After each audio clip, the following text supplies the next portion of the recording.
Eu acredito que, em relação à escolha do diretor-geral da Polícia Federal, esse questionamento ele é mais tangível, né? E já há questionamentos concretamente apresentados. Isso vai depender do posicionamento que o Supremo vai ter concretamente em relação a isso. É muito difícil termos essa elucubração previamente. Isso está diretamente relacionado a quem será o relator deste tema e será sorteado.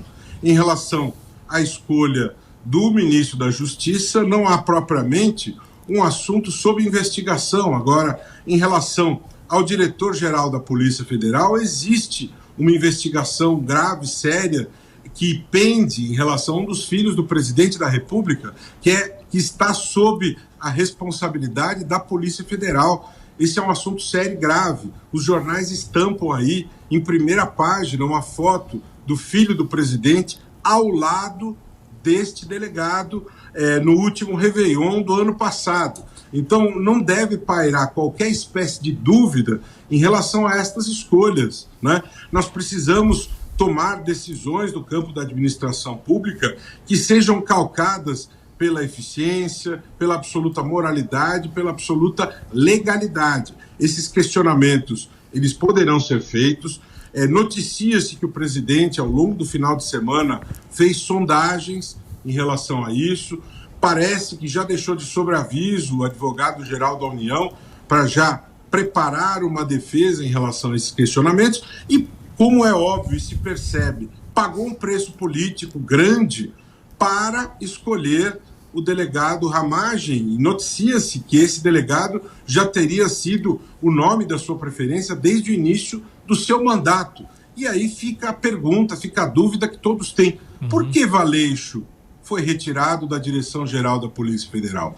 Qual foi a falha que ele cometeu? Porque o que se noticia é que fez um ótimo trabalho, recentemente, inclusive, um perigoso, um criminoso que era procurado há muito tempo pela polícia, foi preso na África.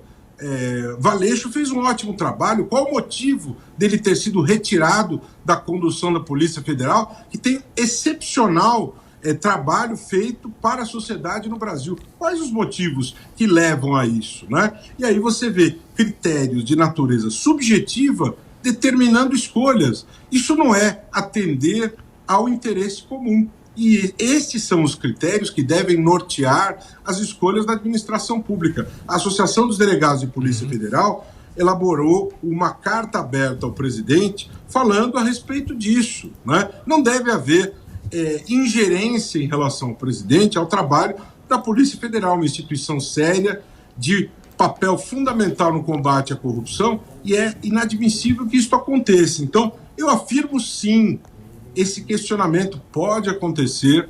Tenho certeza que o presidente está preocupado em relação a isso. Existem riscos em relação a esta escolha. Não é uma escolha absolutamente segura, né? E pode haver, sim, questionamento. Tivemos precedentes recentes.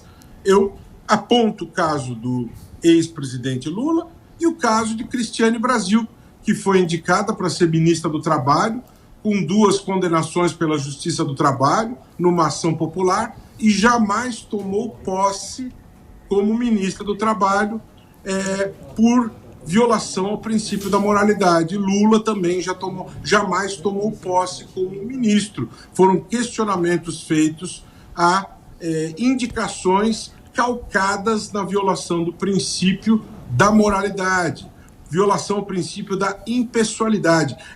Esses não são elementos ficcionais, são elementos sérios, rigorosos, são nortes que se colocam na Constituição como parâmetros definidores das decisões para serem observados pela administração pública, e o presidente aí se inclui, né? Portanto, essa é uma situação que tem que ser observada pelo presidente da República.